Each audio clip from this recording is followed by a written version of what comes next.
So masa keluar daripada kapal tu pun adalah sikit agenda propaganda mereka di mana dia hulu tangan untuk naik. Tim diorang lagilah kena buat commando rest dekat dataran. So diorang kena buat commando rest, diorang kena sujud dekat tanah, kena ikat belakang tangan. Tim polis datang, immigration datang, angkat dia. Yasmin tu sampai tahap dah macam ni, kaki dia tak cecah tanah dah. Dia memang angkat sebab Yasmin tu sangat kecil. Dia angkat, lepas tu dia keluar. So sepanjang keluar ni Yasmin daripada ground tu sampai ke masuk ke bilik immigration tu, korang kena minum je air dalam sinki tu. Air sinki tandas tu. Korang kena minum je air dalam sinki tu. Air sinki tandas tu. Semua buka satu-satu, jujur pedas tapi adil. Dalam bilik semua diam sebab mulut mula berbicara. Show dalam bilik, kat sini cerita jadi legenda. Show dalam bilik, show dalam bilik, itu dah epic. Hai, Assalamualaikum. Kembali lagi kita dalam show Dalam Bilik bersama Ilya. Dan sebelum tu kita beritahu kalau audio yang korang dengar ni sedap, jelas dan tajam disebabkan oleh Audio Plus. Dan kalau korang nak follow Audio Plus, boleh follow di Spotify, Apple Podcast dan juga di Audio Plus app. Gitu. Okay. So Ilya, kita nak sambung ceritalah tadi. Ilya disampai tadi di part yang dibawa ke port 16 jam. Bila dah sampai kat port tu, apa yang terjadi? Okay.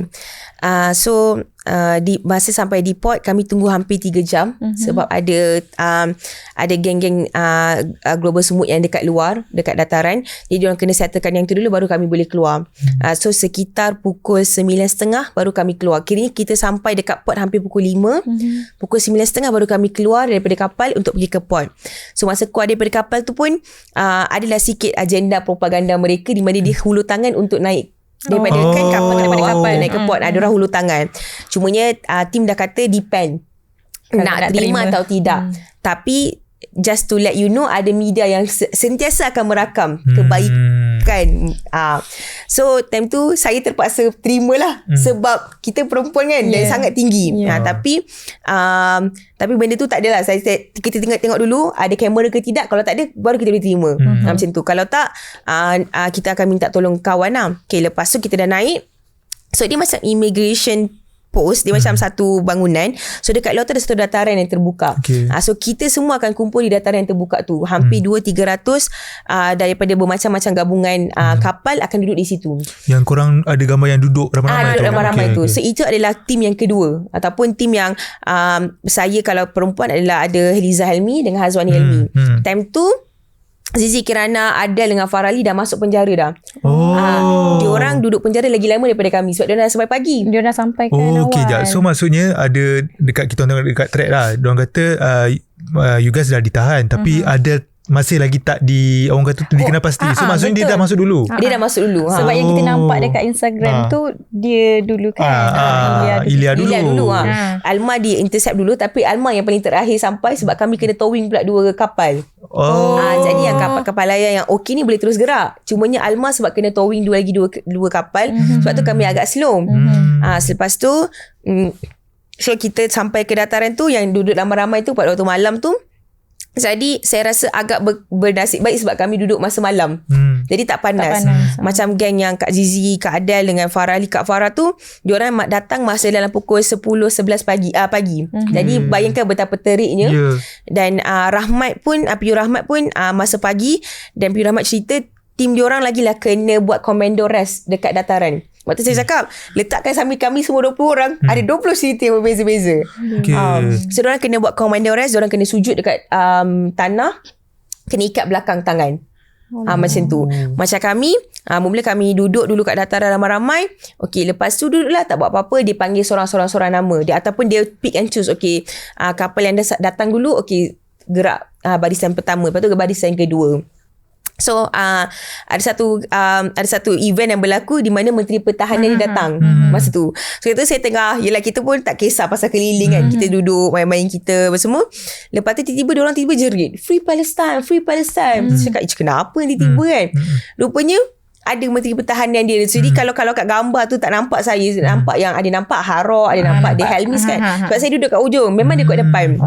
So saya duduk dengan tim yang Musa, saya dengan Sol. So tiba pandang belah tengah-tengah, ada Menteri Pertahanan. So saya cakap dengan Musa, apalah bijak sangat datang ke time ni. Yelah, betul. Memang salah timing lah. Tapi itulah, tak apalah media diorang kan. So rupanya sebenarnya Menteri Pertahanan tu dah pergi ke penjara dan dah pergi ke kapal serius dah. Kalau perasan ada satu video yang kata, mana tak ada barang bantuan kapal serius. So saya tanya dengan tim kapal serius, dia kata dia pergi tutup bilik bantuan tu. Yelah, takkan nak report benda yang diorang nak report lah. Sajalah. So dia dah pergi kat penjara, dah kena attack dekat penjara, dia masuk kapal, lepas tu dia pergi kat dataran. So dekat dataran tu dia jerit, korang teroris, korang baby killer. Dia cakap kita teroris dengan baby killer. So yang diorang ni memang salah lah. Diorang aktivis yang ni, saya rasa orang Melayu je yang kita je yang tak berani. Bukan tak berani, saya rasa kita tak beradab sikit. Kita sangat kita Masya Allah kan, sopan santun Nusantara kan.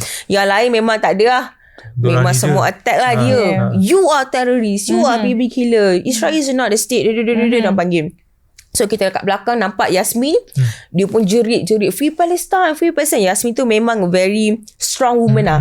Saya memang respect dia sebab saya pun tak mampu untuk capai tahap tu. Sebab kita pun tak tahu apa yang akan berlaku kan kalau kita jerit macam tu.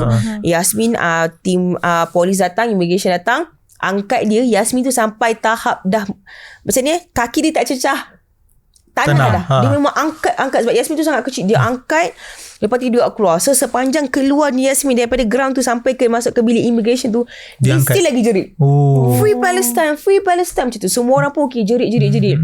So siapa yang very loud, siapa yang jerit free Palestine, semua kena angkut pergi. Ada 3 atau 4 orang yang memang kena angkut. So lepas tu nampaklah yang betapa tidak matangnya Menteri Pertahanan dia ni. Dan dia pun media dia pula pergi record pula tu kita orang ni. So saya kata memang nice lah. Lagi nampak kita dia punya lah. Kita dah tak ada handphone time tu kan. So memang tim media dia tolong tangkapkan lah keadaan masa tu. So time dia keluar memang nampak dia agak shaking. Jadi sebenarnya takut keadaan dia tu. Dan dia hanya berani sebab kita orang duduk. Betul. Kalau mission ni, sebabkan mission ni non-violence dia masih lagi berani cakap macam tu. So kita hanya mampu melawan dengan mulut lah. Lepas tu adalah few orang yang kena taken. Tak tahulah apa yang dia kena dalam immigration post tu. Memang Wallahualam. Situ. Lepas tu dah settle case tu, Greta pula lalu. Greta ni dia ada satu apa panggil quote yang dia sangat suka. Dia suka cakap slay. Slay je cakap. Kalau kita tengah meeting kan, okay, meeting dah habis, slay. Dia suka macam tu. So kita orang memang kalau jumpa dia memang kita akan cakap slay.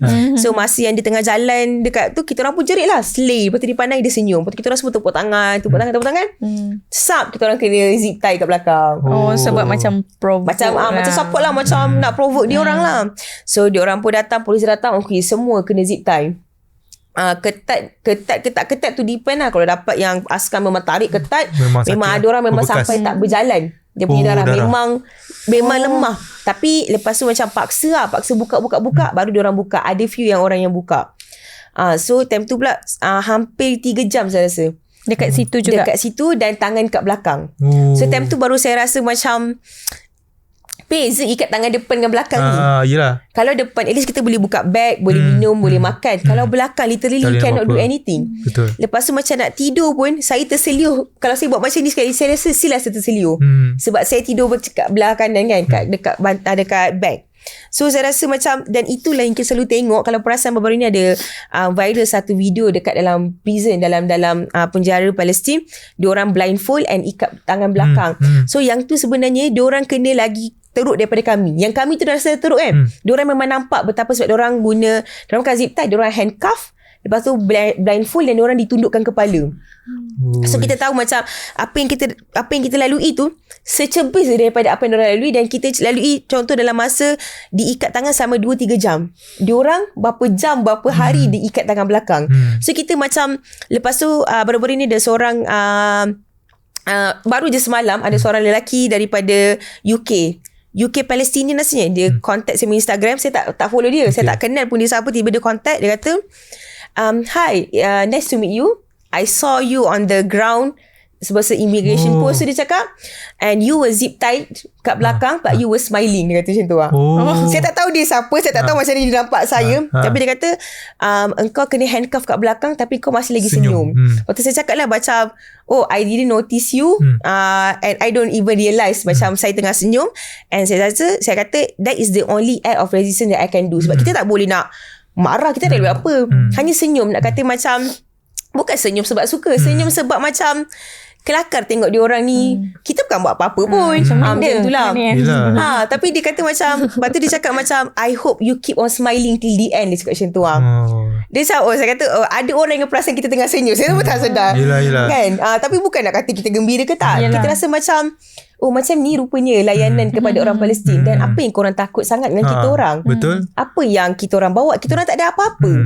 Macam tu. Betul, makanan dan ubat-ubatan yang mana yang perlu saja kan. So and then lepas daripada ground dah tunggu 3 jam, lepas tu diorang start dah start macam nak mempercepatkan dia orang punya proses. And then barulah kita masuk, dan ada beberapa checkpoint. Dia macam gambaran macam checkpoint dekat dalam COVID. Kita masa COVID dulu kan, ada satu checkpoint, lepas tu check-in kan. Diorang saja nak buat susah dan membuat macam nampak dia very systematic punya. So kita masuk, kita letakkan beg lalu untuk check, and then dia akan check satu badan kita. Lepas tu dia akan bawa ke satu tempat, satu meja, dia buka kita punya, bongkarkan beg kita, dia buang almost everything. Beg saya daripada sepenuh-penuh alam jadi half. Baju, semua baju yang ada unsur-unsur Palestin dia akan buang, hatta tembikai dia akan buang. Lepas tu Kefi confirm lah. Dia pandang, dia nak buang, sebelum dia buang dia bersenyum pula tu. Lepas tu kita macam tak kisahlah, Kefi kita boleh belilah. And Kefi ni lah yang pemberian kerajaan Turki. Yang ni. So ini adalah macam yang betul, sebab dia adalah apa orang panggil, dia punya embroidery. So jadinya saya rasa macam tak apalah, buang je lah. Kalau itu yang korang gembira, korang buang je lah. We will come back stronger. Kita tak kisah pun. And then dia buang moisturizer, sunscreen, ubat gigi, shampoo, semua dia buang. Pad, kita bawa pampers dewasa kan, pun dibuang. Kita tak tahu apa masalah dia dengan benda-benda tu, tapi diorang ada masalah. Dan diorang rasa sangat seronok dapat buang. Diorang macam satu kebanggaan dapat buang benda tu, which is kita kata macam ingat kita kisah macam tak apalah, buang lah. Kita Malaysia kita print lah baju baru kan, tak ada masalah lah. Tapi macam tu, hatta saya bawa Al-Quran, Al-Quran kecil, diorang tak tahu pun tu Al-Quran. Nak kata betapa diorang sangat terkeluar daripada dunia ni sebenarnya. Diorang memang diorang sendiri. Diorang macam diorang je, hidup diorang. So diorang pun tak tahu Al-Quran tu apa. Tapi alhamdulillah Al-Quran tu dia tak buang. Masya Allah lah kan. Lepas tu, tapi lepas tu saya balik tak buat apa-apa. So sama lah, dia buang lah juga sebenarnya. Lepas tu dah bongkarkan semua-semua, dia rasa dah puas hati kita. Kita pergi ke stesen yang pertama. Lepas tu dia tak tahulah, dia bagi file dia ni. Lepas tu dia tangkap gambar kita. Lepas tu kita pergi ke stesen kedua, dia tak tahulah dia buat apa, buat busy dia. Lepas tu pergi ke stesen ketiga pula, tangkap gambar lagi. Kita tak gambar, pegang pasport, muka macam ni. Memang time tu kalau nak tengok, kalau saya dapat file tu memang saya malu, saya akan ronyok kan muka. Sebab muka memang muka macam Yelah time tu memang sebab pukul berapa time tu, pukul 2 pagi kot. So memang buka. Lepas tu ada pula geng-geng yang orang lain siap buat peace, buat macam ni. Diorang memang kental lah. Tak kena marah pun. Tak kena marah. Memang kental lah orang-orang negara lain tu. Lepas tu kita pula macam, kita Malaysia, kita sangat sopan dan santun lah saya rasa. Lepas tu kita pergi pula next station, kena signing dokumen. Dokumen tu dalam bahasa Hebrew. So dokumen tu memang kami tak boleh sign. Dokumen tu macam menyatakan kita masuk melanggar military punya apa benda lah. Saya pun tak faham sebab benda tu dalam bahasa Hebrew. Cuma yang kita dapat makluman, jangan sign. Walaupun kita faham, jangan sign. So dia kata this sign. No. Lepas tu ada orang yang lupa nak cakap, setiap daripada kami ada seorang pengiring. Orang polis lah. Dia akan iring kita setiap pose-pose. Lepas tu time tu saya tergelak seseorang, macam ya Allah, bukan kami je ditahan, dengan orang-orang ni orang pun ditahan. So diorang kena bekerja lah. Kalau kita pergi dalam 7 post, 7 station, diorang pergi ikut 7. Tu diorang marah tu. Diorang macam dah lah diorang tengah cuti. Masa tu lah masa cuti orang-orang diorang. Cuti, dia kena buat kerja. Lepas tu macam bengkak lah, kena pergi station apa semua kan. Rimas lah diorang. Tapi kelakar lah macam bukan kita je kena intercept, dengan dia punya staff-staff pun kena intercept juga. Lepas tu orang tu kata, masa saya nak sign tu, saya kata tak nak sign. Dia kata sama je, kau sign ke tak sign sama je. Dia cakap tak nak, saya memang tak nak sign. Jadi jangan sign langsung kan. Jangan sign langsung. Buatlah dia buat apa tak kisahlah. Lepas tu kita beratur untuk berjumpa dengan lawyer. So kita ada satu lawyer tu adalah lawyer representative daripada Israel. Kayaknya diorang adalah penduduk Israel, tapi yang support GSF, Global Smoke Flotilla. Okay. Tak support pun pemerintahan. Yalah, mestilah ada kan, confirm lah. So diorang yang tolong kita. Lawyer ni akan berurusan dengan lawyer Global Smoke Flotilla, dan lawyer Global Smoke Flotilla akan berurusan dengan lawyer Malaysia, wakil lawyer Malaysia. So itu dia punya perjalanan. Jadi kita tahu kalau ada lawyer, kita punya hak kita memang tahulah diorang dah memang covered lah. So lawyer tu akan datang, dia akan cakap, okay, ada 3 dokumen yang kena sign. So dokumen custody, dokumen deportation dengan dokumen 72 hours. Jadi Malaysian ataupun negara-negara yang tak ada hubungan diplomatik dengan penjajah kena sign 72 jam. Release 72 jam. So 3 hari lah. Ada negara yang ada hubungan diplomatik, diorang choose untuk stay. Kenapa nak stay, nak bagi pressure. Lagi lama diorang duduk kat penjara, lagi-lagilah penduduk diorang lagi marah. Lagilah kerajaan diorang akan gelabah. So just nak buat pressure je. Malaysia janganlah buat pressure macam tu, bahaya. So kita pun dalam 72 jam. Jadi tapi itu pun ada satu kemungkinan yang mungkin bukan 72 jam sebab diorang cuti. Time tu itulah ketakutannya sebab mungkin akan lama. Tapi kita tak apalah, at least kita akan keluar dah cukup. Okay, so kita pun sign. Lepas tu boleh minta lah, ada paper bahasa Arab, English ataupun Hebrew. So kita minta bahasa English supaya kita faham all the sentences, and then kita sign. Kita sign, and then ada lagi post lain, nak declare apa-apa ke, harta ke, gelang ke, emas ke, nak declare time tu. Lepas tu Kena declare. nak nampakkan betapa Sistematik ni diorang lah. Macam tu lah. Lepas tu dia letak lah pasport kita dengan semua benda-benda nak di-declare tu. Tapi in the end tak dapat apa-apa pun. In the end memang dapat pasport je. Yang benda-benda tu kita berurusan dengan bangsa pencuri. Kalau tanah sebesar-besar tu pun boleh curi, ini kan bahan kita. And then lepas tu okay, dah settle, masuk lagi, saya sekali lagi check. Padahal dalam post yang sama tak ada apa-apa pun yang berlaku. Tapi sekali lagi check. Sekali lagi lah kita orang di-check, buka tudung, check semua-semua. And then dia tanya, okay, nak stay ke tak nak? Macam tu lah. Kita cakap tak, kita nak at least 72 jam. Okay. And then baru masuk, another check. Dia macam memang saja menyusahkan kita. Kita pun ikut. Last masuk lah. Okay, time tu lah baru dia pasang kita blindfold. And then baru lagi ikat kita dekat tangan depan, diikat depan dengan blindfold. So time tu lah baru kita macam nak naik satu Black Maria. Time tu kan kita kan macam tak tahu mana jalan nak. Time tu lah dia buat bodoh. Kita tak tahu dia mungkin dia record. Dia macam kita nampak bodoh lah sebab kita nak jalan tak tahu kat mana nak tangga. Lepas tu dia pula cakap bahasa dia. Lepas tu time tu saya tak tahu lah, mungkin dia record ke something, kita tak tahu lah. Naik Black Maria tu. So Black Maria tu ada 2, dia macam satu bus. Depan tu ada dalam depan belakang dalam 4, 5, 6, 7, 8 14 seating. So depan pun 14 seating. Lepas tu tengah-tengah tu ada penjara isolated punya penjara. Ada 2 kerusi. So itu macam Tiago duduk situ, ataupun ada orang yang buat yang suka buat perangai kan, yang saya saja buat ni duduk situ. Ada seorang Malaysia, Haikal Zulkifli, duduk situ. So kami saya duduk bersama-sama dengan orang lain. So perjalanan daripada Port ke penjara almost 3 ke 4 jam. So saya sampai penjara tu dalam pukul 5 pagi macam tu lah. Sekejap. Ila, proses daripada banyak stesen tadi tu, berapa lama? Ila ingat tak? Hampir 3 jam. Lamanya. 3 jam. Sebab saya ingat sebab saya tak ada jam. So saya usah jam-jam orang-orang situ lah. Nampaklah 1:30. Akhirnya 9:30 saya sampai dataran. Pukul 1 baru saya masuk port. Lepas immigration apa semua, saya dapat rasa mungkin pukul 3, pukul 4 baru kita orang masuk dalam bas. So perjalanan 3-4 jam barulah kita orang sampai ke penjara. Macam tu lah. Bila dah sampai ke penjara, macam mana pula situasi dia? Okay. So sampai penjara, kita orang dimasukkan dalam satu, saya panggil kandang. Kami semua guna bukan istilah kandang sebab macam kandang. Memang dia adalah satu square kotak yang guna dawai. So atas ada zinc. So dia masukkan kita. Contoh time tu ada mungkin dalam kalau kita orang semua mungkin dalam 30 orang masuk dalam kandang tu. So dia akan panggil nama seseorang.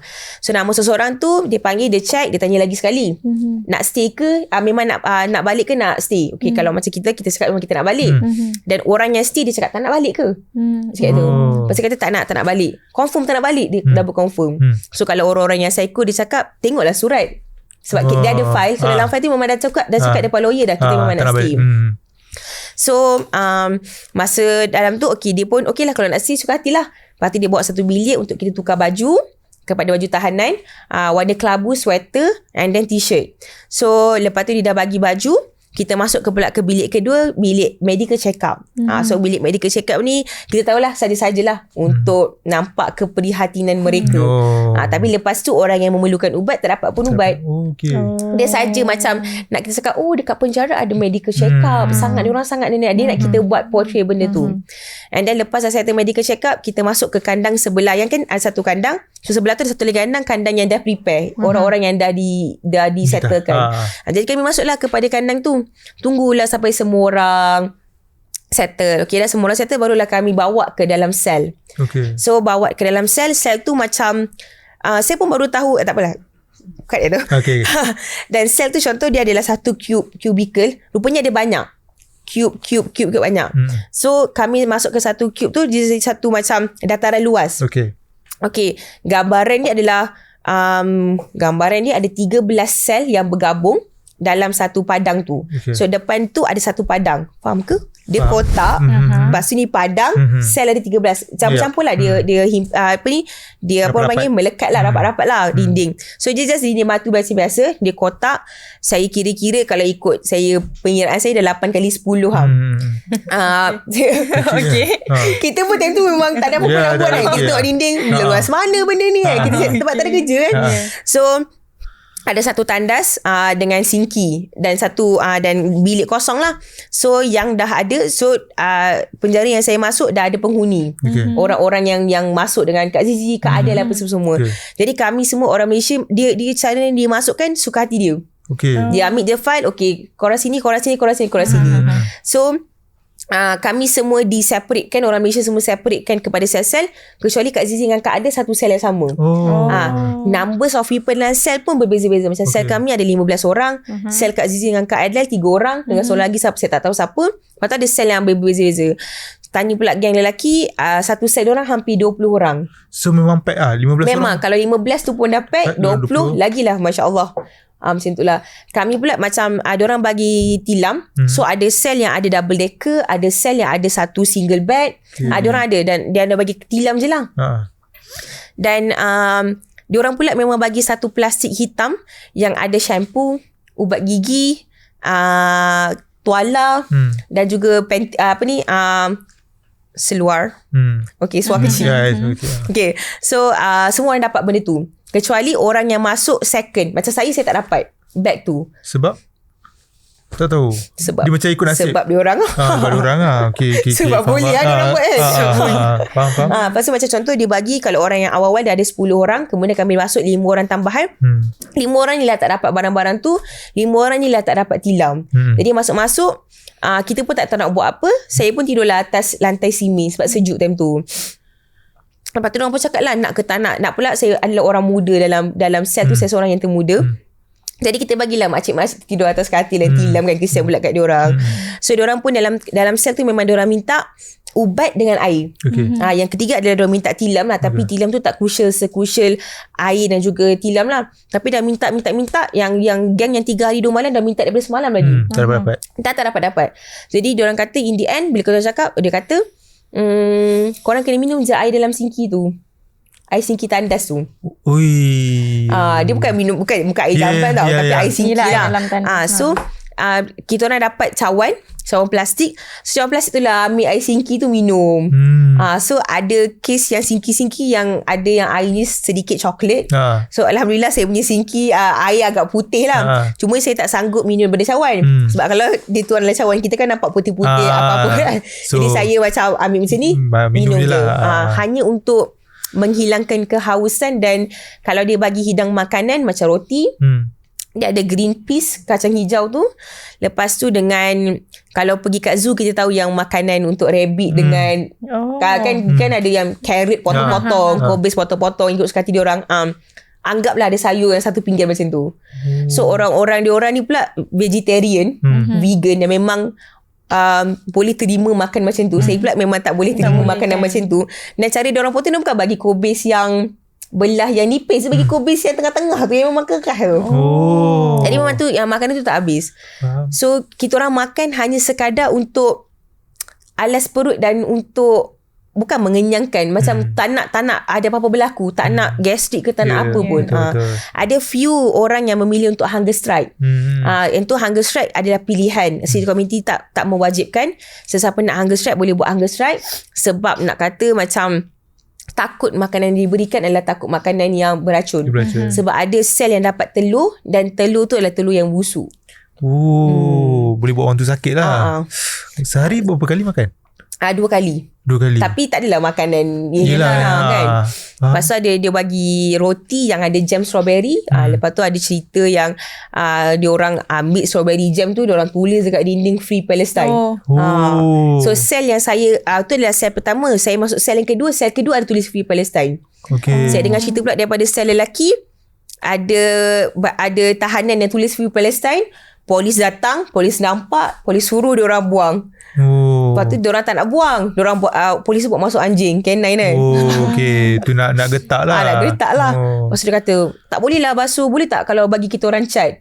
Diorang saja Yelah, tak bagi cat, tak boleh padam lah. Lepas tu dia marah, buang sekarang. Diorang pun figure out lah, ambil air lah, basuh lah macam mana yang boleh lah. Apa lagi cerita-cerita yang Ilya dengar masa mereka dalam tahanan tu? Macam kami 2 hari 1 malam, diorang memang diorang memang tak kasih kita tidur. Kita boleh tidur, nak tidur lah, tapi diorang akan sekejap lagi datang, kira berapa orang, jadi keluar. Lepas tu sekejap lagi datang, dia buat panggil. Lepas tu masa dalam pertahanan tu juga, time tu lah wakil-wakil diplomat ataupun wakil-wakil foreign affairs datang untuk ambil, untuk sembang dengan, negotiate lah dengan diorang punya wakil negara. So time tu dalam saya punya sel, kami 15 orang, ada orang Canada, ada orang Itali, ada orang Spain, ada banyak-banyak nationalities, ada USA. So time tu saya tahu saya takkan dipanggil, sebab kita tak ada pun wakil Malaysia dekat sana kan. Tadi saya pun baring dan saya tidur. Diorang ni keluar lah, saat Itali datang, diorang pun pergi. Masuk balik ke Itali, Spain pula keluar pergi. Terus sampai setahap diorang macam, cuba kejut budak ni, cuba tanya budak ni, dia nama apa dekat negara mana, sebab takut orang datang and panggil. Lepas tu saya cakap lah, okay, Ilya Malaysia. Lepas tu saya sama balik tidur, sebab saya tahu kita tadi diplomat. Dan diorang sangat-sangat respect. Malaysia walaupun tak ada diplomat, tak ada wakil dekat situ, kita dapat keluar. Yang paling awal pula tu, betul. diorang memang respect benda tu lah. So last barulah diorang panggil, okay, Ilya dia panggil time tu, saya rasa dalam pukul 12 1 pagi. Baru dia panggil Ilya untuk saya tukar kepada sel lain. Tu sel macam diorang kumpulkan semua orang yang akan balik esok. So dalam sel tu ada saya, orang Malaysia, saya dengan Kak Eliza. Lepas tu dengan orang Turkish, ada wakil UK juga, dengan ada wakil daripada Itali yang memang nak 72 hours punya deportation.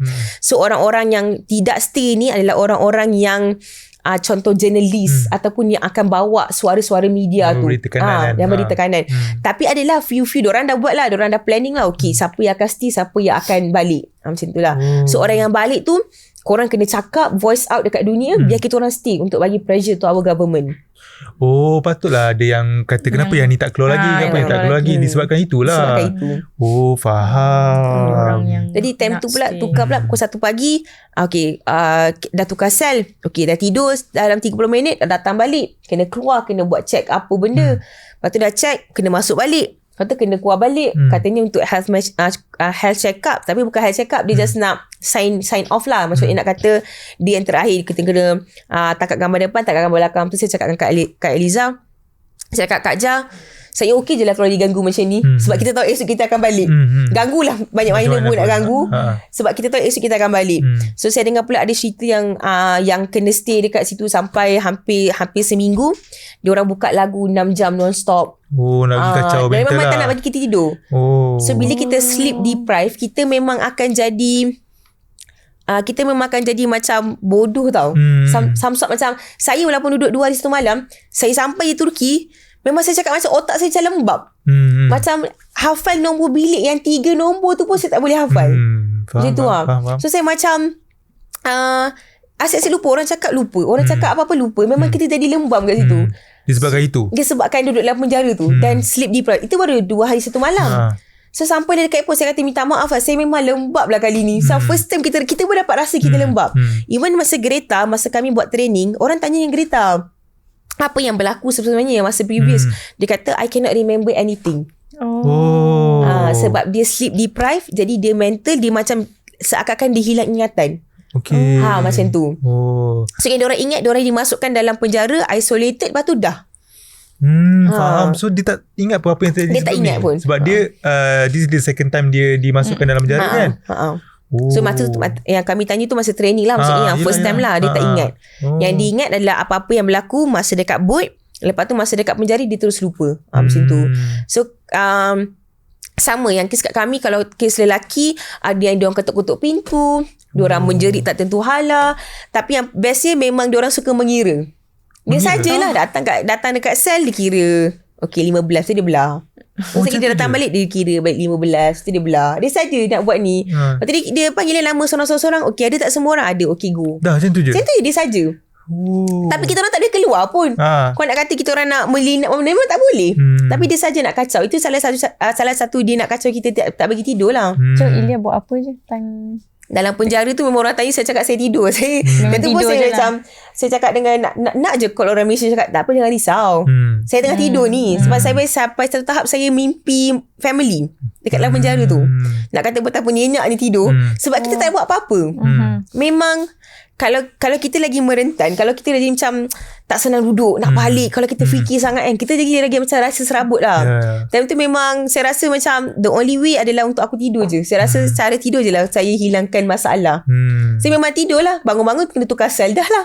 Tapi tak adalah 24 jam tidur. Adalah sembang-sembang juga dengan diorang. Diorang pula gosip. Sebab ada seorang macam, okay everyone, dia cakap macam tu lah. Jom kita sembang. Aku ada satu cerita, dia cakap. Sebab ada seorang ni, dia macam orang panggil macam pengintip lah, ataupun tali barut penjajah lah. Aku ada cerita, dia kata, okay, pasal lelaki ni. Lepas tu dia pergi kat kapal-kapal ni. So rupa-rupanya ada wakil kapal ni. Contoh dia pergi kat 5 kapal. Orang tu pergi kat 5 kapal. So ada wakil 3 kapal dalam sel. So diorang gabungkanlah gosip tu. Saya pun duduk tepi tu, saya dengar. Yelah, seronok lah. Okay, chapter 1 dia dekat kapal ni. Dia pergi 5 kapal. 5 kapal ada berlaku kerosakan ataupun ada berlaku gaduh antara dalam kru. So dia rasa macam laki ni something wrong lah. Pergi kapal pertama dia macam over, dia macam tiba-tiba nak macam baik sangat macam tu. Lepas tu dia macam masuk bahagian enjin tu kapal yang pertama. So dia kata tak boleh lah, mamak ni orang tak nak kalau kapal, dan buang ke kapal yang kedua. Masuk kapal kedua, kapal kedua ni rosak. 4 hari duduk di port Barcelona. Sampailah diorang keluarkan satu peraturan, okay, tak ada siapa-siapa boleh masuk engine room. Sampailah buat peraturan tu, barulah hari ke-5 boleh berlayar. Saya tengok dia kata, laki ni ada something cakap situ kan. Tapi tak apa, diorang buang laki ni ke kapal yang ketiga. So masuk kapal ketiga, dia bergaduh dengan organizer ataupun ketua dalam boat. So kena buang juga. Masuklah kapal keempat. Kapal keempat saya tak ingat rosak ke buang, rosak ke apa, tapi ada something happen kat kapal keempat. So last kali dia masuk kapal family. So masuk kapal family pun rosak. Kapal family rosak dekat Greece tu. Jadi dia rasa macam ada something wrong dengan lelaki ni. Sebab pergi 5 kapal, ada masalah je kapal-kapal ni. Jadi dia pun dibuang. Dan lepas di Greece tak ada apa-apa berlaku. So masa dia dibuang, dia tak join lah. Could be lah kan. So time tu memang adalah beberapa orang yang memang kena berhati-hati. Sebab kita tahu macam contoh, macam tadi saya cakap lah, Sumut Nusantara adalah gabungan NGOs dan orang yang dah dipercayai. So Global Smoke Flotilla dia open lah. So kita tak tahu siapa yang boleh trust ke apa kan. Okay Ilya, sepanjang Ilya berada kat dalam sel tu kan, ada tak thoughts yang macam okay mungkin aku boleh keluar soon, atau macam berserah je, macam mana? Saya ada satu mentality yang kita akan dalam 20 jam, iaitu 3 hari kat situ. Jadi kita pun dah ready, okay, untuk 72 jam aku boleh tahan. Tapi let's say kalau lama, sebab kita ada juga possibility yang akan lama. So bila saya sembang dengan akak-akak lain, macam sebab dia tengok saya tenang, saya senyum kan, saya kata tak tahu kenapa tak adalah rasa macam serabut ke apa. Sebab dia kata sebab Ilya dah letak the worst expectation dah. Macam saya kata, saya tak plan untuk duduk kat penjara 2 hari 1 malam. Saya punya expectation adalah 3 hari ataupun 4 hari, sebab Israel tengah cuti. So ada banyak expectation yang saya letak. Tak apalah kalau cuti lama, tak apa, macam tu lah. So bila kita dah letak expectation yang teruk, jadi bila datangnya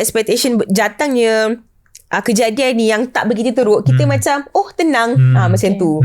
So saya rasa itulah key point sepanjang perjalanan saya ada letak worst case scenario dalam kepala otak saya. Faham. Macam saya fikirkan makanan tu tak ada makanan langsung, rupanya ada roti, kita boleh makan roti. Macam tu lah.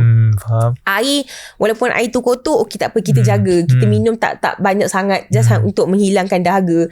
Tapi itulah, bila sampai dekat Turki memang saya dehydrated lah. Memang nampak lah, sampai Malaysia lagi dehydrated. Memang dia nampak kan. So saya rasa tak apalah, maksudnya kita masuk penjara bukannya kita masuk hotel ke apa. So make sense lah untuk ketidakselesaan itu berlaku. Macam tu lah. Okay, so bila diorang panggil Ilya untuk masuk ke dalam sel yang di mana semua tahanan tu akan dirilis kan, so proses dia lepas tu macam mana? Dia macam kita orang masuk, lepas tu dia panggil kita 3-4 kali untuk kita sign off.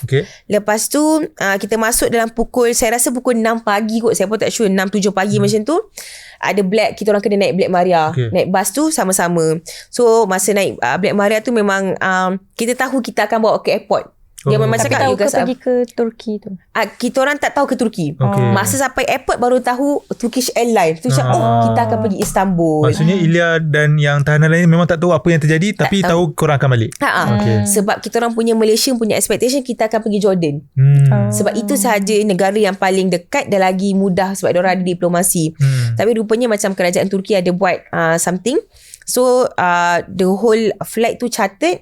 So kita orang pergi, masa Black Maria tu pergi ke airport, hampir memakan masa dalam 2 ke 3 jam. So kita sampai dekat airport tu memang airport yang tak digunakan lah, dekat tengah-tengah padang pasir tu. So airport kita pun jalan, memang kita je dalam airport tu. Dengan pegawai-pegawai dia lah. Jadi dia pun check nama, nama seseorang, turun, jalan airport. Lepas tu kita dapat satu tiket. Tiket tu memang kosong. Tiket tu just buat tulis nombor je. Oh ya ke? Macam tiket memang tiket flight, tapi tulis nombor, contoh 131. Tak ada detail. Tak ada detail. So kita pun tak tahu kita ke mana. Sampai dah turun bawah, kita naik bas. Naik bas macam biasa lah. Naik bas yang flight tu. Pergi dekat flight, baru keluar Turkish Airlines. Itu macam kita pergi Turki. Lagi selesa lah, lagi okey lah. So dan most dalam kapal tu memang kebanyakan ni memang orang Turki. So ramai juga orang Turki, ataupun sama ada dia Turki ataupun Turki Jerman. Dia tengok lah. So tapi kita orang pun naik. Memang kami adalah orang yang terakhir. Bas kami kan bas yang terakhir. Ada 10 Black Maria lah daripada sel tu pergi ke airport. So kami adalah orang yang terakhir. Jadi bila kita naik tu, memang semua orang macam tepuk tangan lah. So kita orang terakhir. So memang dah penuh dah flight tu. Kita orang memang duduk kat belakang sekali. Time tu lah baru jumpa muka-muka Melayu, dapat jumpa tim-tim Barcelona, tim Itali. Time tu baru rasa macam gembira. Jumpa orang-orang yang sama dan kita dah balik. Macam tu lah. So dalam flight tu, dia pun cakap okay, kita nak take off apa semua. So kita dapat tengok lah kawasan tanah Palestin. So semasa kita dekat tanah tu, memang saya banyak kali sebut dalam diri saya kata Ilya, ini adalah Palestin, bukan Israel. Sebab kita rasa macam kita masuk tanah ni. Tanah ni tanah yang diberkati, tanah yang dijanjikan. So saya tak cakap pun saya kat Israel, tak ada pun. Cakap saya dekat Palestin, kita tengok dekat tingkap. Saya cakap insyaAllah kita akan datang lagi sekali. Merdeka atau tak merdeka, kita akan datang lagi sekali untuk merdekakan tanah ni. Dan ni adalah tanah kita. Macam itulah. So memang bila ada, tapi memang serubun dengan selimut, time tu memang nangis lah. Memang nangis sebab tak boleh buat apa-apa kan. Tapi memang macam berat sangat hati, sebab kita rasa macam very attached to tanah tu sendiri. Rasa macam ada a part of me yang tertinggal dekat situ. Yelah. Macam tu. So lepas tu pun take off, memang tengok dekat map kan, dekat screen tu kan ada map kan. Oh ni adalah Gaza ni apa-apa. Jadi saya katalah, dengan saya duduk sebelah Heliza dengan Hazwani, saya cakap bawah kita ni Gaza. Langsung kita dapat tengok lah daripada atas kan. Macam tu lah. Tapi taklah nampak sangat pun. Tapi it feels so good sebab kita dah jalan walaupun dekat udara. Macam tu lah. Tak dapat gambarkan kan. Sebab walaupun misi tak tercapai, tapi pengalaman tu and apa yang terjadi sekarang. Dan tak lama selepas tu kan ada gencatan senjata. Betul. So dan diorang pun celebrate macam diorang celebrate hari raya. Betul. So macam bagi you lah kan, benda ni akan berkekalan ke macam mana? Kita tahu mereka adalah bangsa penipu. Jadinya kita memang bermain dengan penipuan mereka. Kita ready for anything. Tapi kita di masa ini kita celebrate. Ceasefire announce, kita celebration betul-betul. Tapi kalau diorang tipu, itu adalah kemudian hari lah. So macam kalau perasan video-video yang viral, diorang keluar daripada sel, baju itulah baju yang kami pakai. Jadi bila kita nampak, kita memang meremang. Saya setiap pagi tengok video, kita tengok prisoners terkeluar, dah dibebaskan 2,000. Kita nampak baju kelabu tu, kita memang nampak kita. Macam itulah kita. Dan bila kita nampak orang semua sambut mereka, itulah kita orang masa dekat KLIA. So kita dapat feeling yang sama dengan feeling diorang. Dan saya rasa bila orang cakap macam misi ni tak jadi, misi ni gagal apa semua, bila kita tengok video, bukan kami je tahu, maksudnya the whole Malaysian dapat tengok macam, oh inilah kita punya team. Sebab kita tak ada kamera, kita tak ada handphone, kita tak dapat nak takat gambar macam mana kita orang punya pengalaman. Jadi bila orang tu tunjuk, okay ni sel, orang semua ikat belakang blindfold, jadi orang akan pandang inilah Malaysians, diorang lah layan macam ni, jadi diorang boleh rasa lagi dekat. Itulah tadi saya macam, sebenarnya kita sebenarnya dah mati, dah bisu dah. Kita rasa macam dah hopeless dah, tak boleh nak buat apa-apa. Kami selalu update belakang tabir apa yang berlaku, 24 hours punya live. Lepas seorang meninggal, lepas seorang meninggal. Jadi at one point saya tengok video-video kematian tu dah macam numb, dah macam kebal, macam oh just another death. Kita rasa macam tu. Tapi bila Global Smoke Flotilla pergi, bila kita balik dan kita alami sama dengan Palestin, lepas tu nak pula like a week after kita orang dibebaskan, dapat pula tengok video yang dalam penjara, macam mana diorang treat orang-orang Palestin. Lepas tu nampak macam mana semua orang hug family members yang jumpa. Tapi itulah nak kata, diorang ada yang cakap kan, aku duduk dekat 22 bulan dalam penjara. Saya baru duduk 2 hari. Faham tak? Tapi kita dapat feel macam ya Allah, kalau 2 hari aku pun dah terseksa macam ni, 22 bulan macam mana seksaan? Ya, betul. So macam kita dapat relate dengan orang Palestin. Jadi orang Malaysia pun dalam tengok video tu pun boleh relate. Oh inilah kawan aku. Kan? Dia jadi macam, walaupun kita tak ada attachment dengan orang Palestin, kita dapat rasa sangat-sangat dekat. Sebab itulah semua orang macam bila tengok video, semua orang share. Yelah. Saya dapat rasakan juga since Global Sumut Flotilla ni pergi sana memberi bantuan, bukan dengan misi nak memberi bantuan, at least lah rakyat Malaysia memang makin ramai. Saya tengok saya punya social media, makin ramai yang tekan repost anything about Palestine, anything about apa yang terjadi kat sana. So I think walaupun misi tu tidak tercapai, tapi dia tercapai daripada segi yang lain, daripada faktor yang lain. Kita lagi follow apa yang terjadi kat sana, kita lebih alert dan kita lebih mendoakan lah diorang punya kejahatan dekat sebab dia dah pernah lalui. Okay, Ilya, so lepas Ilya balik sampai Turki dulu kan, so lepas tu ramai yang orang mencari lah, nak tahu kan cerita dan bagaimana kan, macam mana penerimaan Ilya, macam ramai yang termasuklah saya pun ada dia kan. So macam mana Ilya handle benda tu? Masa saya datang, kami kan tak ada phone apa semua. So memang kita pinjam mana-mana phone time tu. Yang sambut kami adalah konsulat Malaysia di Turki. Diorang sangat baik, sangat-sangat memang jaga kebajikan kami, bagi kami makan masakan Melayu. Lepas tu siap ada kicap, kita memang perlukan kicap time tu. Lepas tu bagi pinjam phone, hatta bagi pinjam kad bank, sebab kami time tu tak ada apa-apa. Jadi saya terpaksa call ayah saya kata boleh tak transfer sikit nak beli baju, sebab takkanlah kita nak pakai baju ni. Lepas tu pula tu, dan konsulat kata tak apa, diorang transfer duit juga, guna je duit kami, nanti kami akan settle belakang, jangan risau. Tapi korang beli something yang cantik-cantik. Untuk kata nak katanya perjuangan ni bukan benda yang sedih, perjuangan ni satu benda yang membanggakan. Jadi kami kena pakai baju yang cantik. So dia pula bagi tim Sumut Nusantara Command Center datang, Dr. Sani dengan tim datang untuk bagi kita punya baju ni. Jadi ada satu pride yang kita bawa. Betul. Kita bukan nak bangga, kita bukan nak kata kita hero, no. Kita we did something untuk Palestin. Jadi kita pula bawa nama Malaysia, bukan bawa nama sendiri. Sebab itulah bila orang jumpa macam tak penat ke tanya kan. Lepas tu saya pula macam back to back jumpa orang Malaysia, lepas tu nak kena spend time dengan family, lepas tu spend time dengan kawan. Terus saya kata no. Saya kata sebab apa, saya rasa saya terhutang budi. Saya terhutang budi sebab orang Malaysia time tu memang menghidupkan satu Malaysia. Sampai 3-4 juta tengok tracker. Time tu kalau lalu orang tahu saya tengah tidur, sampai ada komen dan pulangkan balik saya punya air mata kan? Sebab nak kata macam Ilya tidur rupanya macam tu Sebab ketenangan kami, sebab kami tahu whatever happens Allah memang jaga. Macam tu lah. Lepas tu kami pula sampai Turki, kebetulan TV dia ada YouTube kan. Tim lah yang tengok. Saya time tu memang tak fikir dah lah TV. Memang TV tu tapi kelakarnya kami dapat hotel tu diorang bagi seorang satu hotel sebab nak bagi kita tenang, nak bagi kita relax kan. So hotel tu sangat besar. Dan Masya Allah saya rasa sangat jungle dalam hotel tu. Saya tak boleh tidur. Memang tidur 3-4 jam. Lepas tu esok saya cakap tak boleh tidur. Sebab terlalu besar. Dan first time saya jenis tidur memang tak boleh buka TV. Memang tak boleh bising. Tapi saya buka TV untuk bising sebab kita dah biasa 30 hari berlayar dengan kebisingan. Dengan sempitnya, saya ada orang tidur bawah dengan sebelah. So bila kita rasa seorang-seorang lapang, saya rasa macam terlalu insecure lah. Macam ada something macam tu lah. Janggal sangat. So macam tak boleh tidur. 2 jam je tidur, lepas tu dah bangun tak boleh. Tapi ada tenaga tu lah. Alhamdulillah lah. Sebab saya perlu jumpa orang.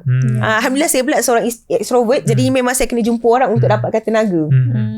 So time tu lah baru jumpa tim. Dia kata, Ilya buka tak YouTube? Saya kata tak ada masa nak pula tengok YouTube kan. Lepas tu dia kata, dia buka.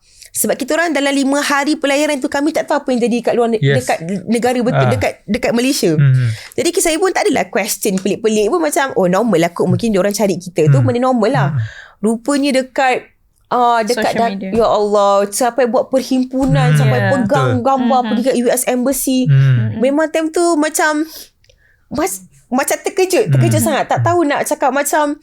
Lepas tu tak tahulah, tak dapat nak digambarkan. Sebab tu lah bila orang cakap macam kita orang nak jadi hero ke heroin, cakap tak. Sebab korang sebenarnya yang sama-sama support kita orang dekat perhimpunan. Macam seakan-akan kita orang, macam kita orang pun buat nama semua orang.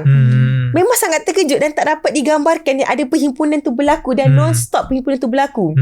Sebab kita dengar dalam sel, saya dengar orang Italy memang cerita. Mereka kata diorang sebarkan satu flyers. Kalau satu flyers tu dia tulis bilik interception berlaku, berkumpul di sini pada jam ini. Berkumpul di sini je. Maksud interception berlaku, berkumpul di sini ramai. Kita dengar Itali. Tapi kita tahu gerakan Itali macam mana. So tapi tak sangka pula Malaysia pun benda yang sama. Kita tak tahu. Time tu memang kita orang semua macam, tengok ni ada gambar kau. Diorang kan pegang poster. Tengok gambar kau macam kita rasa macam tu, macam rasa macam nak balik Malaysia cepat. Tapi Dr. Zainal kata kejap, sabar. Korang kena tenang dulu, bagi korang punya mentally okay, baru kita balik Malaysia. Sebab kita tak tahu apa-apa yang akan berlaku di Malaysia nanti. Dr. Zainal kata kita stay sehari, memang bagi makan, bagi kita orang baju. Lepas tu time tu kita orang pun pinjam phone daripada consulate. Memang call lah family members. So untuk tenangkan family members yang kita okay. And then sebenarnya diorang pun sebenarnya sangat okay. Sebab Sumut Nusantara Command Center ni saya rasa macam patut diberikan satu penghargaan yang terbaik lah. Saya kata saya terhutang budi. Saya tak boleh nak balas. Hatta kalau saya bagi kek dekat Datuk Sani and team, saya rasa tak mampu pun. Kek tu macam sebab diorang sangat jaga family members. Sampai dengan cerita macam family members ni tengah hari interception berlaku, diorang kumpul semua family members, diorang kutip dekat rumah. Diorang kutip dekat rumah. Bukan suruh family ni pergi drive kat command center tau. Diorang kutip dekat rumah. Nak kata tak nak bagi family members ni serabut. Tapi memang semua orang macam dah menangis dah, melalak semua. Dr. Sani kata tak, sabar, kita orang nenek semua. Tapi tak tahu lepas Dr. Sani dengan tim cakap, semua jadi tenang. Semua, dan diorang bawa tim untuk support psikososial. Ada yang ada anak-anak kan, yang ada suami isteri. Anak-anak diorang ada tim daripada Satu Action Universiti mana datang untuk bagi volunteer, jaga budak-budak tu, macam bagi diorang happy, bagi family tak fikir. Lepas tu family pula ada banyak activities untuk isikan penuh masa supaya diorang tak overthinking. Ada counselors datang untuk tenangkan apa benda semua. So saya rasa apa yang command center buat sangat Masya Allah. Sebab kita orang, macam mana kita nak cakap dengan kita orang okey. Jangan risau, kita orang okey. Lepas tu betul bila saya call family, kakak saya yang menangis, yang parents saya tenang. Diorang macam tenang sebab diorang dah ditenangkan oleh tim command center yang sangat hebat. Dan tim command center adalah kawan-kawan saya daripada Cinta Sosial Malaysia. Jadi diorang sangat rapat dengan family saya juga. Jadi diorang cakap tak apa, nanti jangan risau, semua okey, macam tu. So dan semua tim lain memang macam jadi tenang. Family memang jadi tenang. So bila pula kami tu, dan diorang pula macam okay, family dekat airport ada satu tempat yang khusus untuk parent. Jadi diorang sangat menjaga kebajikan parent. Okay, makan minum, jangan risau. Kami bagi breakfast, kami bagi lunch, kami bagi dinner.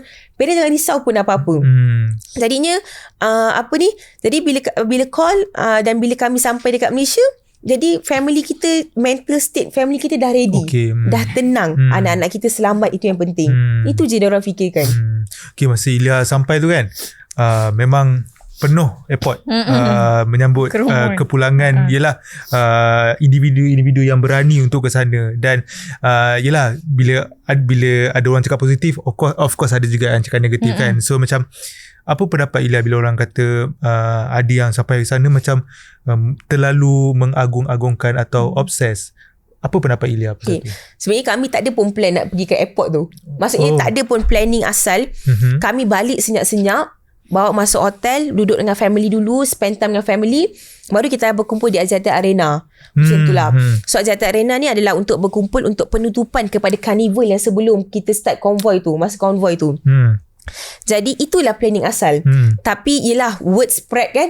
So dah bagi tahu kami akan kumpul kat sini apa semua. Jadi terpaksalah command center ni berubah planning. Okey lah.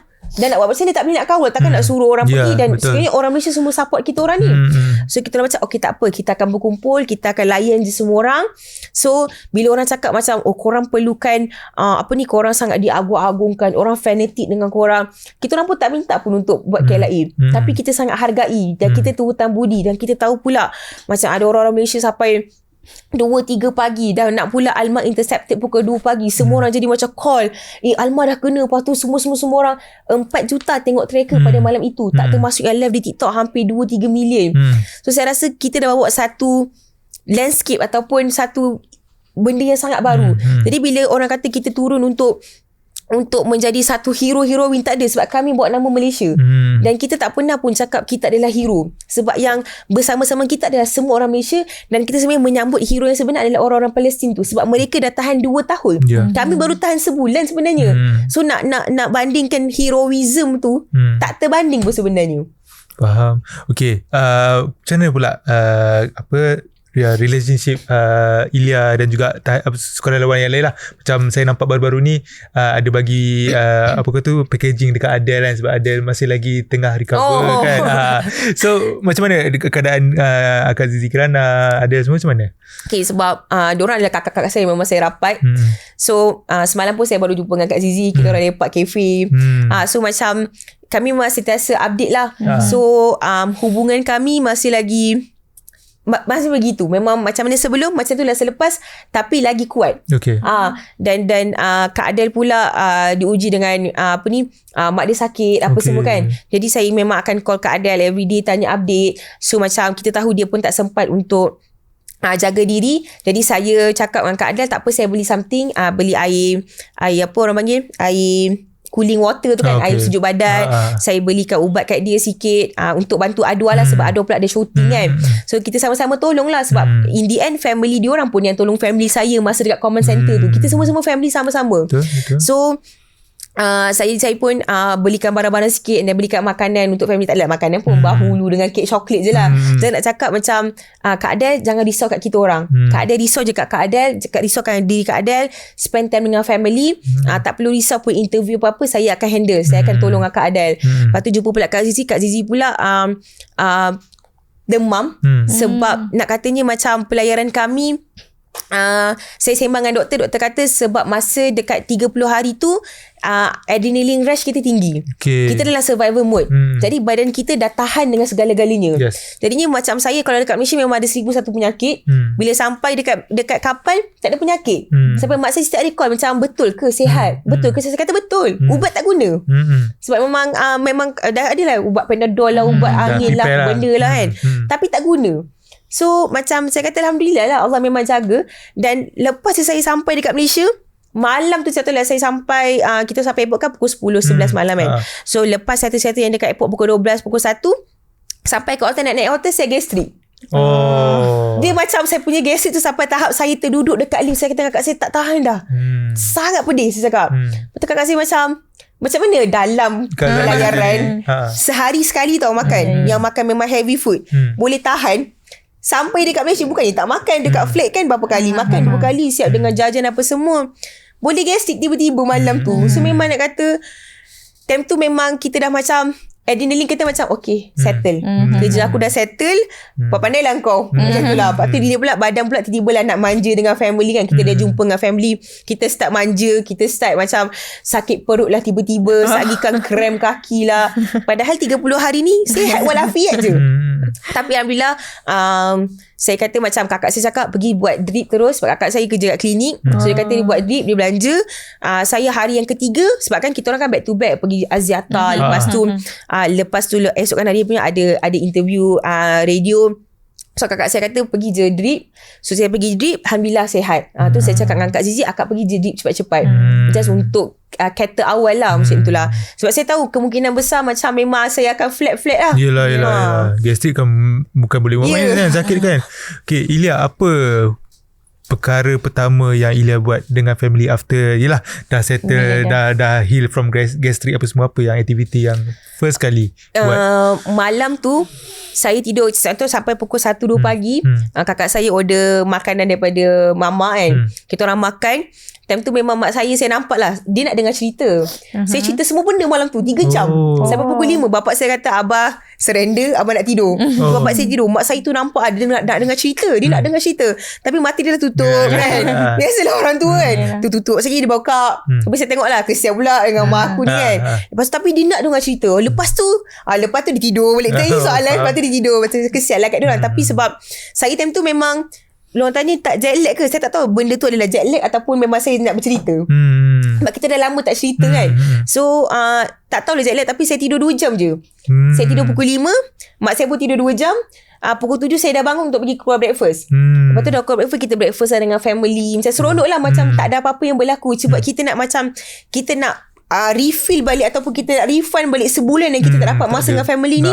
Kita nak refund betul-betul masa tu. Makan dengan family, cerita semua-semua benda. Okay, so family saya pun okay, tak apa, stay sini. Family saya sebab command center dah cakap, dah suruh family prepare. Okay, anak-anak, tuan-tuan dan puan-puan bukan orang yang sama selepas balik. Dan Datuk Sani dengan Tuan Nadi dah cakap betul-betul, kalian yang pergi misi ni tak patut balik menjadi orang yang sama. Kalian patut jadi orang lain. Orang yang advocate lebih banyak tentang Palestin. Orang yang a totally new person. So, jadi command center pun dah mention, dan pakar-pakar psikologi pun dah mention dengan counselors lah, dah bagi tahu parent, you have to be ready. Your son ataupun your daughter akan jadi seseorang yang lain. So you have to bear with them. So kalau diorang main handphone, fahami mereka sebab mereka ada social media yang perlu diupdate. Ada advocacy yang perlu dijalankan. Kalau diorang ke sini dan ke sana, kena faham. So Alhamdulillah, sebab benda tu memang terjadi dan nampak dekat parents saya, memang diorang faham. Saya macam saya ada shooting ni, macam hari ni saya ada shooting ni. Diorang macam okay, tak apa, pergi. Dia sebagai tahu okay ke tak, macam mana. And then diorang pun antara orang yang okay, bagi link kat ibu, abah nak tengok. So diorang yang akan monitor live itu. Dan kalau ada apa-apa yang contoh yang saya tersalah cakap ataupun ada saya kurang cakap, dia cakap, Balkis, whatever you are saying, relate back to Palestine. Bapak saya akan selalu ingatkan saya. So mak saya akan macam, Balkis, tajdid niat, whatever happens, niat tu kena balik kepada Allah dan kepada Palestine. You are helping them, not you are not helping you. Sebab parents saya nampak macam tiba-tiba saya macam naik, macam sebabkan surprise saya buat tu, jadi tiba-tiba naik macam tu. Tapi dan mungkin sebab orang pun macam terima saya seadanya begitu. Jadi diorang pun tak kisah.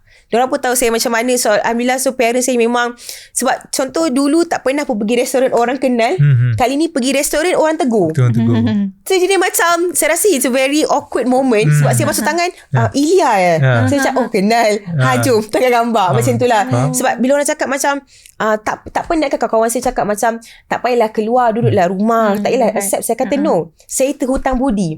Bila saya jumpa Malaysia kata saya menangis, macam mana saya nak balas balik tangisan tu? Itulah saya, bila saya rasa macam terhutang budi tu, saya kata tak apa, nak tangkap gambar, tangkaplah gambar. Nak saya cakap. Nak saya cerita, banyak kali ceritalah. Saya cakap, Ilya tak penat ke orang tanya soalan yang sama? Kalau nak tanya soalan yang sama, maksudnya diorang still tak tahu. Maksudnya advokasi tu tak sampai ke mereka. Jadi saya sampaikan. Sebab semua orang perlu tahu pasal Palestin ni. Sebab kita dah hidup zaman 2025, kita ada phone 24 jam live pasal Palestin ni. Takkanlah kita tak tahu apa-apa pasal Palestin. So kalau orang still tanya saya, it is my duty untuk bagi tahu what is happening in the world now. Okay, Ilya, what's next? Apa plan Ilya lepas ni secara personal, atau adakah lagi projek atau sebagainya, boleh tak share? Okay, kalau personally memang pemantapan ilmu tu lah. Before kita masuk bahagian politika, masuk geopolitika, benda ni saya rasa bahagian ilmu tu sangat penting. Ilmu kenapa tanah Palestin ni kita patut jaga. And then we as a Muslim, kenapa? Kita tahu tanah Palestin ni related to Baitul Maqdis. Kita tahu related to Isra' Mi'raj. Kita tahu related to masjid pertama Nabi Muhammad jadi imam kepada para malaikat. Kita tahu everything. Tapi apa yang kita buat untuk advocate tentang itu? So dan sepanjang pelayaran menarik, ada satu hari tu kita memang sambut Maulidur Rasul atas kapal. Tadi ada seorang orang tu lah, orang France tu, dia Muslim, dia cakap, Ilya, esok Maulidur Rasul tau. Betul, time tu saya macam, apa relation Maulidur Rasul Nabi Muhammad dengan Baitul Maqdis ataupun Palestin? Sangat banyak. Saya sampai baca kan Isra' Mi'rajnya, dan itu adalah kiblat pertamanya. Ada banyak sangat-sangat kisah yang related to Palestin. Dan Palestin adalah tanah wakaf. Maksud tanah wakaf ni tanah untuk kita semua Muslim. Jadi bila tanah wakaf ini diberikan kepada orang non-Muslim, benda tu dah salah. Sebab itu adalah tanggungjawab kita. Macam tu lah. So ada banyak relation tu Nabi Muhammad kepada Baitul Maqdis. Jadi saya rasa macam dah sepanjang pelayaran pun kita asyik duduk selawat. Jadi kita tahu ada something relation Rasulullah dengan Palestin. Jadi ilmu-ilmu berkaitan politika, tapi kita pun perlu fokuskan kenapa Muslim ataupun kita as a Muslim, kenapa kita perlu pertahankan Baitul Maqdis. Sebab in the end, di situlah kita akan berkumpul, di situlah Imam Mahdi akan turun. Macam tu. Kenapa kita perlukan, kenapa kita nak sangat solat kat situ? Jadi benda-benda tu kita tanya. So dan lepas itu adalah daripada segi personal lah. Sebab kita nak lawan, kita tak boleh lawan guna weapon, kita boleh lawan guna knowledge. Itu sahaja. So second, advocacy lah. Jadi saya terima orang kata tak penat ke, no, dia bukan masalah penat. So masalah sekarang, saya dah pergi sana, I have to bring their voices to Malaysians. Itu je yang saya fikir. So and then on ground ataupun on ground team ataupun command center, diorang dah susun untuk penghantaran bantuan secara melalui jalan darat pula. So kita tengok ada sekarang dah ceasefire, ada fasa pertama, fasa kedua, fasa tiga. Jadi kita dah kena, Malaysia tengah support ni, Malaysia tengah hype ni, we have to do something. Kita kena move. Tak boleh tak apalah, tenang kejap, korang nak rehat kan, rehatlah dulu, macam tu. No, kita orang sekarang ni adalah mode prepare. Let's say dia kata, Ilya, kita kena pergi Rafah sekarang. I have to pack my bag and then go. Standby lah, on standby. Tapi dia kata kalau Ilya tak dapat pergi, it's okay, kita akan buat advocate dekat sini. We have our own duty. Kita tahu kita punya peranan. So bila orang cakap macam orang cakap macam mana nak sign up, macam mana nak naik kapal, macam mana, apa kita orang boleh buat, saya kata, saya selalu jawab kat dia orang, semua orang ada peranan dan tugas. Macam Ash dengan Kila sekarang, ini adalah tugasan korang. Kalau korang tak boleh naik kapal, tak semua perlu naik kapal. Kita tak boleh bawa semua 3 juta naik kapal, tak perlu. Sebab semua orang ada peranan dan tugas masing-masing untuk amplify the voices. Jadi saya pergi dekat stesen radio, saya cakap terima kasih. Korang adalah announcer dan inilah kerja korang untuk announce dan amplify the voices. Cikgu untuk educate. Semua orang ada peranan masing-masing. Tak perlu berada di atas kapal untuk memberi peranan, saya rasa. Di mana-mana saja boleh beri peranan. Selagi mana kita rasa relation dan kita rasa ini adalah urusan kemanusiaan dan apa yang berlaku dekat sana adalah kezaliman. Dan sekiranya kita tak hentikan kezaliman ini, kezaliman ini akan berterusan kepada negara-negara lain. Betul. So kita kena put a stop dekat Palestin tu, dekat tu. Okay, Ilya, kata-kata terakhir untuk sebab lepas ni kita akan off record lagi lah. Mungkin ada lagi benda yang tak tercerita kan oleh Ilya. Banyak sangat cerita, kalau yang ikut kan memang banyak sangat cerita kan. Ilya, boleh tak kata-kata terakhir untuk penonton-penonton di luar sana, dan kata-kata yelah untuk mungkin kalau Palestin. Ada lagi lepas ni nak join lagi lah kan. Sekarang memang dah ceasefire, cuma kita tak tahu kan. Betul. Kalau tanya saya memang nak join lagi lah. Tapi kalau tanya second opinion, kalau ada peluang dan ruang untuk orang lain pergi, saya lebih relakan orang lain untuk pergi, supaya semua orang ada audience masing-masing. Jadi saya hormat audience tu. Jadi macam kalau katakan bukan saya, orang lain pergi, pergilah, tapi saya akan bimbing macam mana, apa preparation yang perlu kita buat, apa semua. Okay, so itu sahaja untuk show Dalam Bilik pada kali ini. Terima kasih banyak-banyak Ilya. Mungkin Ilya masih lagi penat, tapi tetap datang untuk join show Dalam Bilik, dan paling penting sekali share pengalaman dan juga experience dan fight for Palestine. So kita doa juga, walaupun sekarang ni telah berlakunya gejatan senjata, kita doa juga keamanan terus kekal dekat bumi Palestin dan supaya mereka kekal bahagia dan juga boleh mencapai cita-cita macam kita sekarang ni. Kita boleh makan macam biasa, boleh enjoy dengan family macam biasa. Kita pun mengharapkan diorang pun boleh merasakan manusia biasa macam kita ni. Betul. Okay, insyaAllah. Terima kasih juga sekali lagi Ilya. Lepas ni kita borak lagi Okay, dan sebelum itu korang jangan lupa untuk subscribe Audio Plus di Spotify, Apple Podcast dan juga di Audio Plus app. Okay, sehingga kita berjumpa lagi. Assalamualaikum.